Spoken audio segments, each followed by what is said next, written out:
Rules of Asylum tells the story of a manhunt that's launched for a prisoner who's escaped from a sanatorium. He's considered a danger and a threat to the state. The reason? An unpublished manuscript written by a man called Dansky, which still lurks in a nearby library, under the watchful eye of Anna, the librarian, and a rose between two thorns. Please be aware the programme contains some strong language.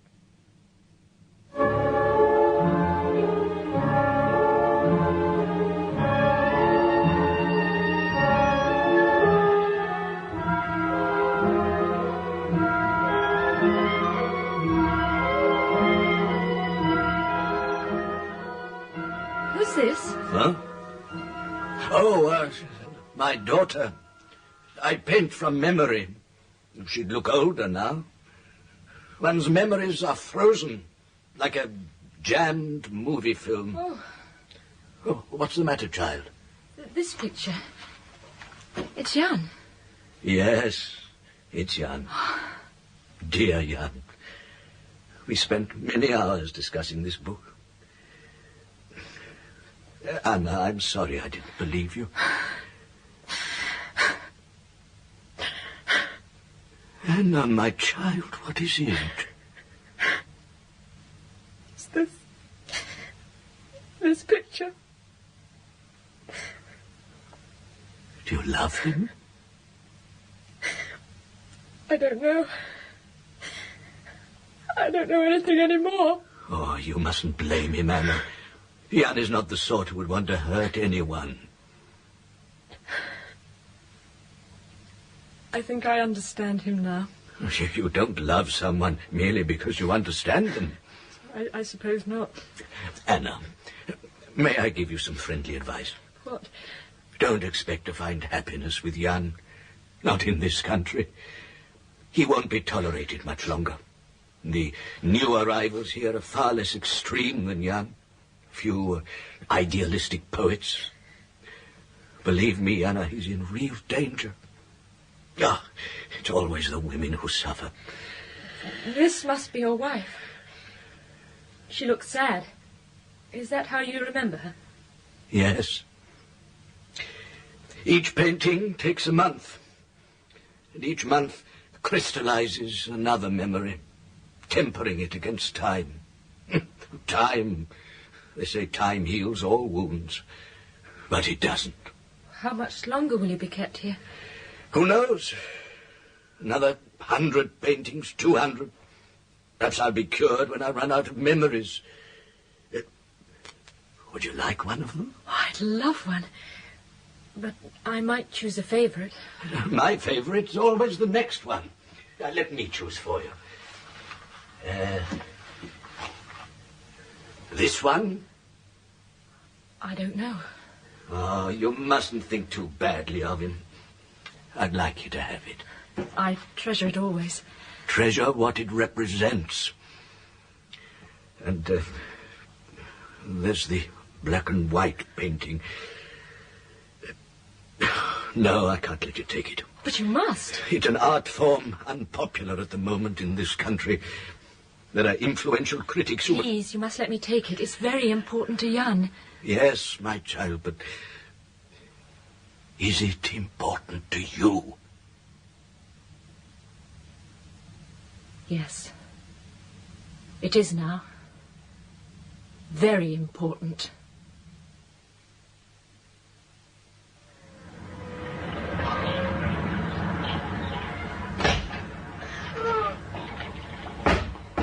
Alex?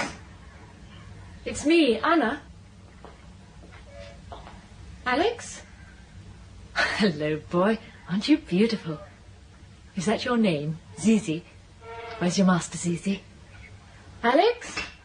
Hello, Alex. Is this your panda? Anna, we've given you up. Oh, Daddy insisted on my staying for another 2 days. I could hardly refuse. You'd better come in here. It's more private.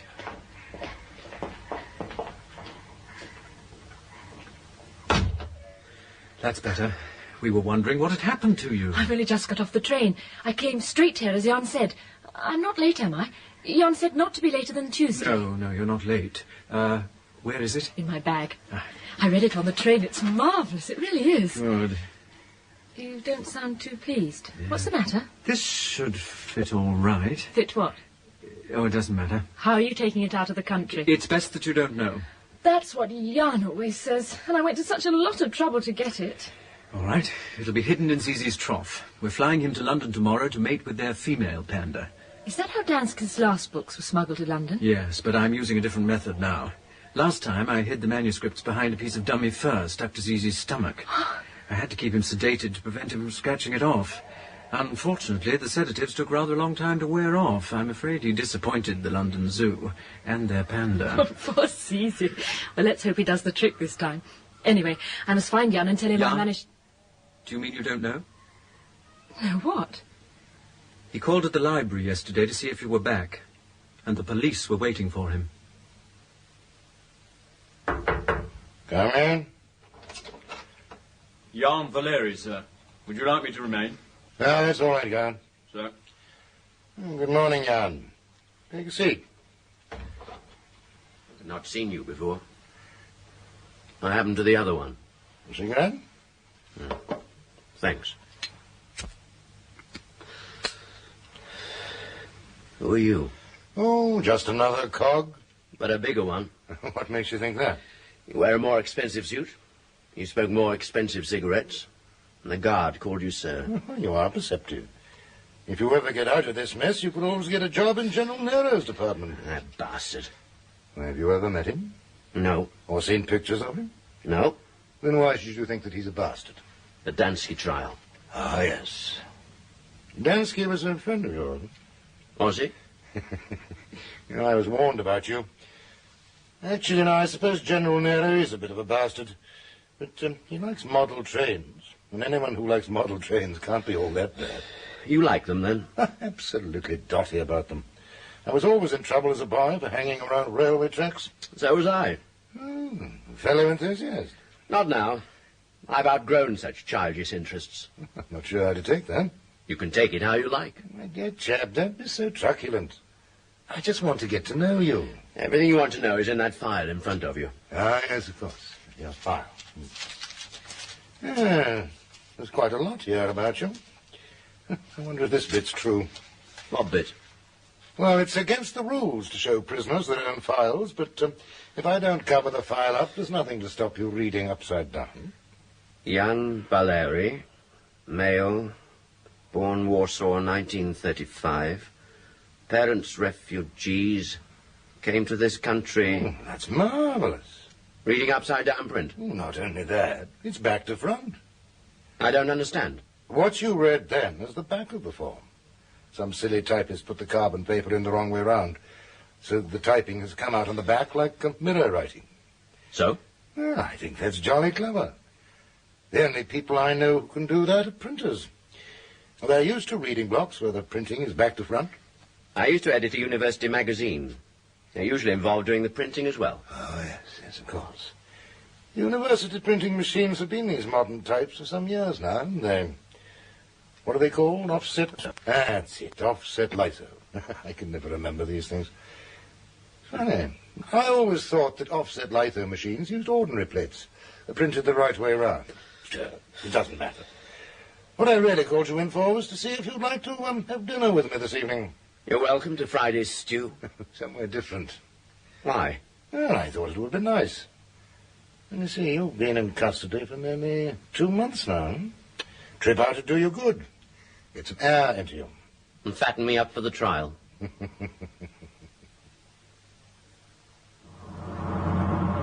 next turning on the right, driver. Where are we going? You know this area? You know damn well I do. It's that restaurant on the left, driver. I'm not going in there. Why not? Don't play cat and mouse with me. You know very well why not.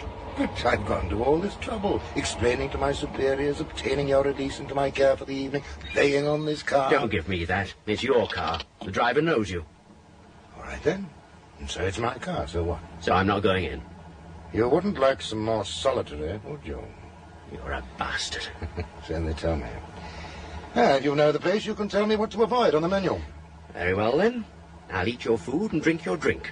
But it won't make me loosen my tongue, and I won't answer your questions. My dear chap, according to the other interrogators, all the vodka in this city wouldn't make you loosen your tongue. Anyway, who said I was going to ask questions? Tonight I want you to relax and enjoy yourself. We could talk model trains. I think I prefer the solitary. All right, driver. Pick us up in 2 hours' time. Thank you, waiter. Enjoy your meal, Jan? Quite good. Can't say the same about the company or the conversation. For an interrogator, you do a lot of talking. Anyway, you laughed at my very poor jokes. Well, that's my good breeding. It's good manners to laugh at them, and bad manners to tell them. You know, I like you, Jan. You have spirit. You're not paid to like me. No, and I'm not paid to wine and dine my prisoners either. Your prisoners. By that I mean prisoners in my custody. Who are you? You know, this is a rum sort of place. I'm sure there's subversive conversation going on at the next table. Did you notice the manager's expression when he first saw you? I expect he knows me by sight. Someone else seems to know you. There's rather a nice-looking girl behind you who's been watching you in amazement ever since we came in. Where? Behind you, blue dress, I think. It's hard to tell in this light. No, don't look round. She's now pretending to be absorbed in her meal. Now she's looking up. She seems to be somewhat agitated. See her? She's getting up. Any idea who she is? No. I've never seen her before. She's trying to make up her mind what to do. Are you certain you don't know her? Yes, positive. Hello, I do believe she's coming over. Yes, she is. This should be interesting. You must know her. I've told you, I've never seen her before. Good heavens! That waiter spilled soup down. It was done on purpose. No, it was an accident, I'm sure. I saw him. He did it deliberately. Never mind, it's time we were going. Waiter! But I haven't finished my coffee. Well, swallow it down. Now, there's a good chap.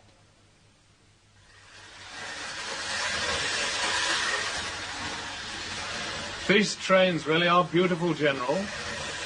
Do you build them yourself? No, I haven't the time. I would have, were it not for the incompetent bunglers in my department. What happened at the restaurant? Was he recognized? Uh-huh, my girl. Good. That should make the interrogation easier. Don't you believe it? Bungling fools. The idiot I had stationed to prevent anyone approaching the table made a complete hash of it. And the photographer didn't use a fast enough film. But that evening went quite well. Who was the girl? How should I know? But you had her followed. Nope. But that's crazy. I thought that was the... Are you questioning my methods? No. Pity. If you were, I might have explained. Anyway, the girl doesn't matter. I've decided on the date for his trial. When? 2 weeks from today. But that's impossible. Why? We've still no confession. Then you must get one. Well, what do you think I've been trying to do all these weeks? No, I'm sorry. I shouldn't have spoken to you like that. Why not? I'm sorry? You've a perfect right to be annoyed. If you have been trying, that is. You know the answer to that. You've had most of the sessions with him yourself. Huh? So I have been interfering. No, I didn't say that. You implied it. Unintentionally. You're too good an interrogator to let the unintentional word slip. I have valued your help. Oh, I have been a help. Of course. But we have got nowhere, even with my help. 2 weeks. Impossible. I'd agree with you, if we continue with our present techniques. Your own orders specifically forbade direct methods. You wanted him in a presentable condition for open trial with foreign journalists present. I've got your memo on file. Of course, my dear chap, of course. Who was it who said a wise man sometimes changes his mind, a foolish one never? Well, I've had to change my mind about an open trial. It's a pity, with so many of them likely to crop up in the near future. We find they're so much better for our image. There's less speculation in the foreign press. So what do you want me to do? Well, you're our most experienced interrogator. Supposing you tell me. I thought you wanted to run things. So I was interfering. I didn't mean that. I thought you might have a suggestion. I have. In Chapter 6. I'm sorry, but I hardly ever get a chance to look at the manual these days. Have a look. There's a good chap. I've always felt that instruction manuals are merely an aid to common sense, and that a good man doesn't need them. A middle shelf, I think. Yeah. What techniques will you use on Valeri, now that you have a free hand? Time distortion, I think. Ah. got it.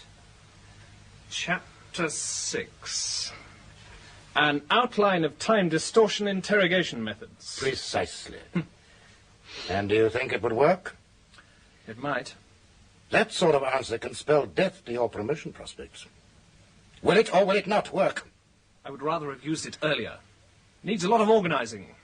Isolating the prisoner from natural light, arranging a cooked breakfast every few hours, altering clocks, even his watch while he's sleeping. How quickly could you achieve disorientation? About 4 days. I'll start off by allowing him 6-hour nights and reduce them to 1-hour nights as quickly as possible. We'll give him barbiturate in his food to make sure he sleeps. After 4 days, he'll be living through an apparent 3 days for every actual day. Have you ever had success with this system? Oh, often. The most difficult part is administering diet and drugs to establish a bowel movement and urination pattern compatible with his concept of time. Usually it's not necessary. Most prisoners are too confused, even after a couple of days, to notice they're not going at the customary time.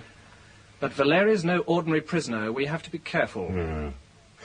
Have we allowed him the morning paper? Oh, yes.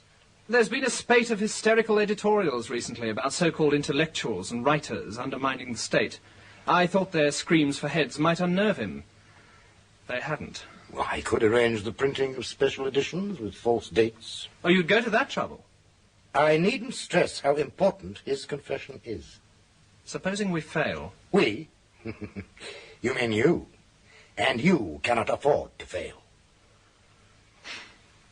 I shall know within a week if we can break this man. And if I think we won't succeed, then it's essential we put pressure on him by means of the girl. I said she didn't matter. But she does matter. Look, I don't know if this interrogation will work. Usually it does, but I'm not certain with Valeri. One thing I am certain of is that he would break if we had his girl. They always do. You get the girl, and I'll get the confession. You'll have to manage without her. In any case, I don't know who or where she is, and I care even less. But why didn't you have her followed? Oh, she's probably just an acquaintance of Valeri's. He never formed attachments.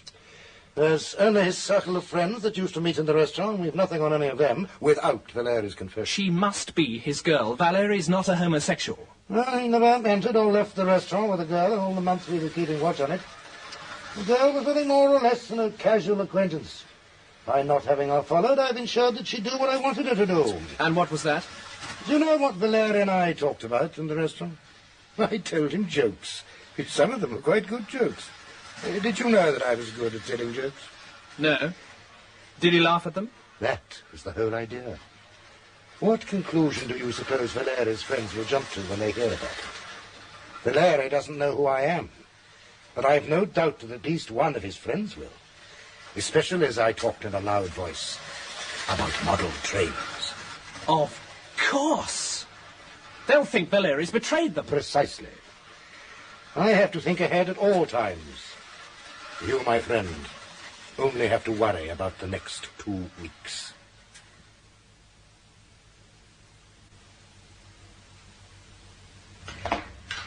You've had this book out over 4 months, and you've had 4 reminders. 4 months suspension. What? Oh, hell! Look, I've got my finals soon. Can't you make an exception? Just this once. I'm sorry, you know the rules.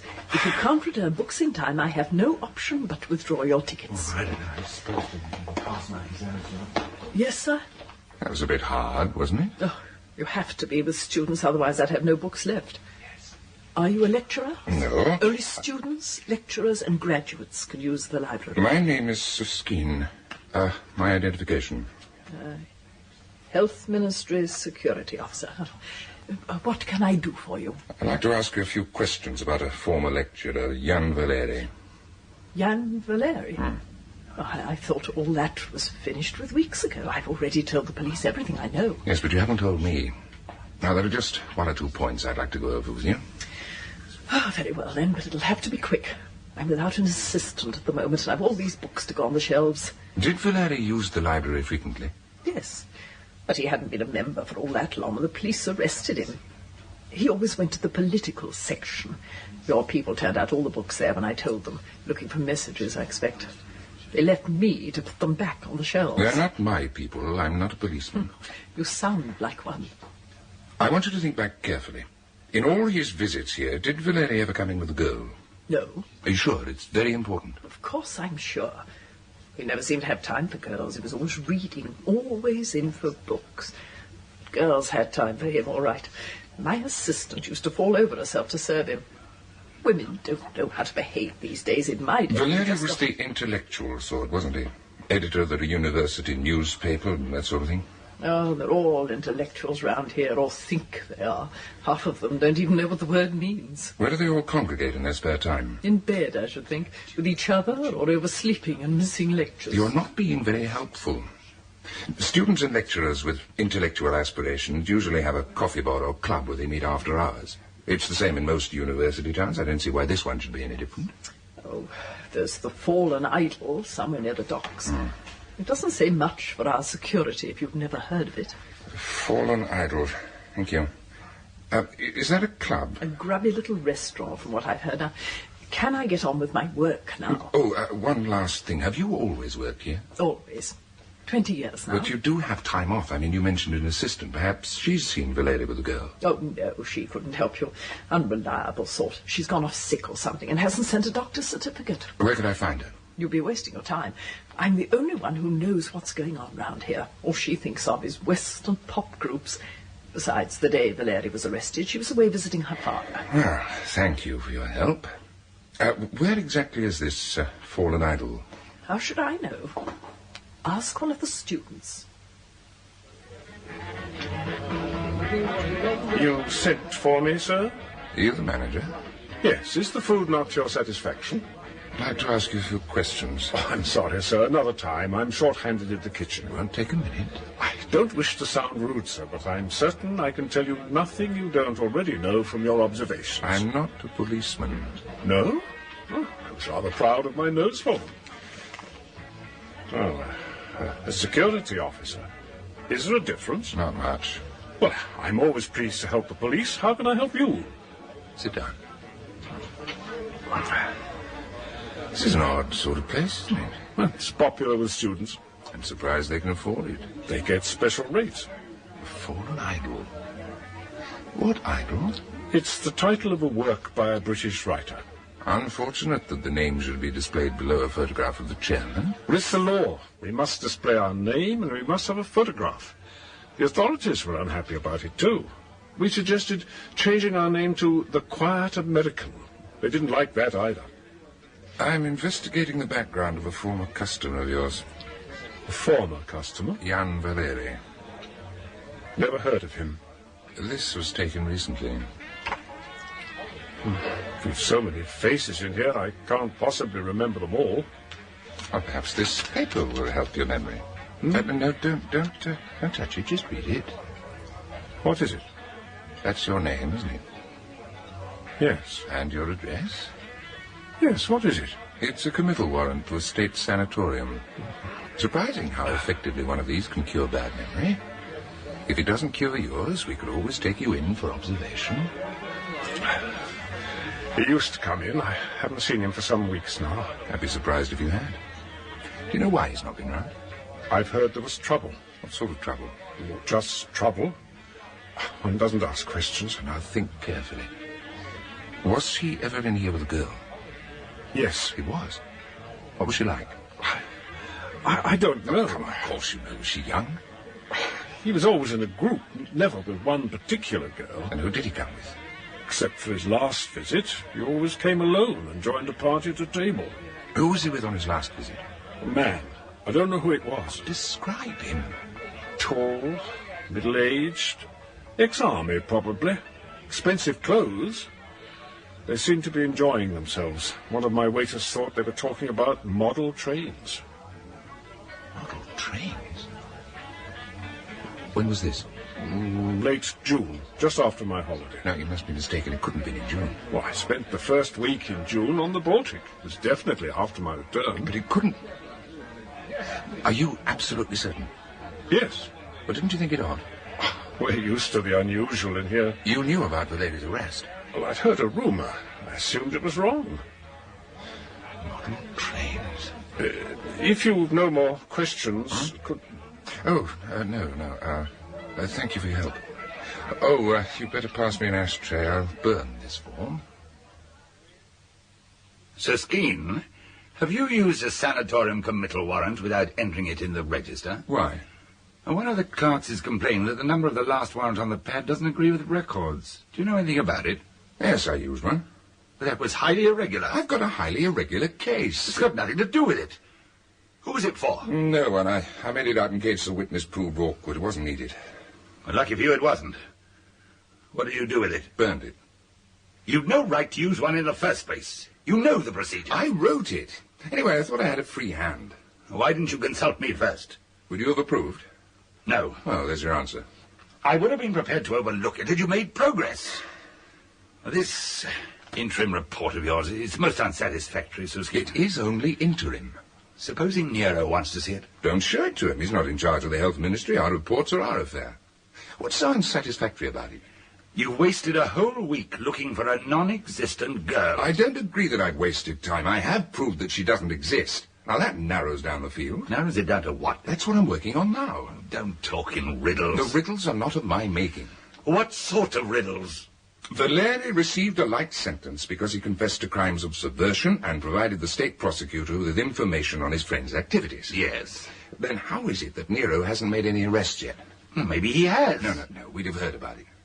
And he's still building up cases against them. Well, from what I've heard, Nero doesn't work like that. He grabs them first and works out a case later. How Nero runs his department is no concern of yours. All we have to do is to find out how Valeri escaped and make damn certain it doesn't happen again. And to find that out, I must talk to Valeri's friends. And I absolutely forbid it. If Nero's watching them, he'd have my pension. And yours. He'll probably have them anyway, the rate we're going. And Nero's going to make trouble for us. He's putting pressure on our minister. Why should Valeri be so important to him? How should I know? Perhaps he wants him questioned again. Perhaps Valeri supplied his department with false information. Well, there could be 101 reasons.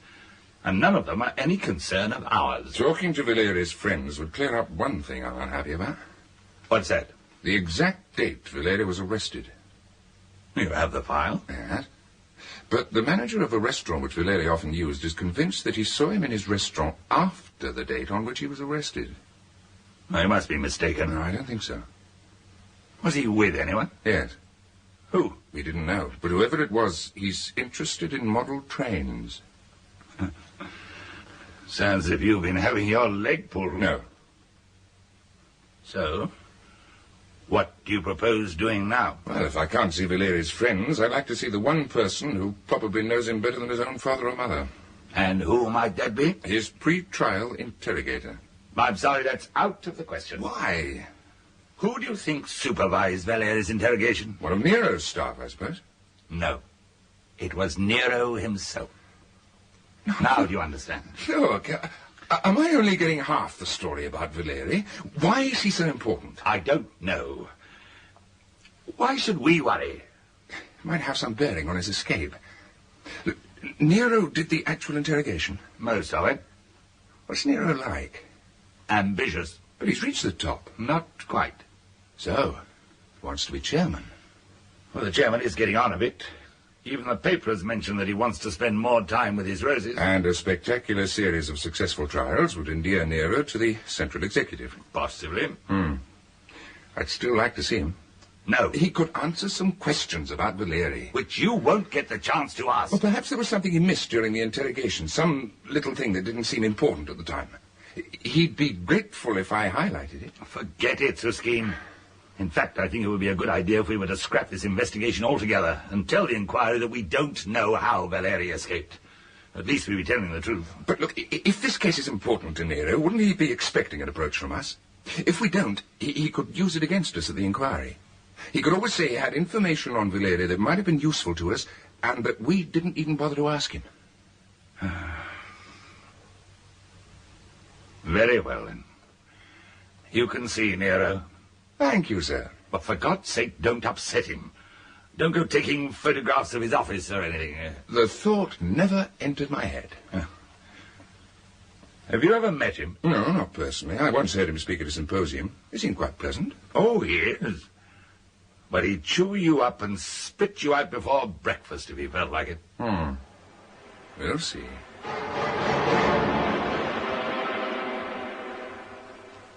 In Rules of Asylum by James Follett, Suskeen was played by Vernon Joyner, The Governor, Manning Wilson. Nero, Francis de Wolf. Dansky, Cyril Shaps. Suskeen's chief, Brian Haynes. Jan, James Beattie. Anna, Caroline John. The restaurant manager, Godfrey Kenton. The librarian, Betty Huntley Wright. Alex, Neville Jason. Interrogator, John Chalice. Zoe, Rosalind Slater. And the archive clerk, Diana Bishop. The play was produced by Margaret Ettle.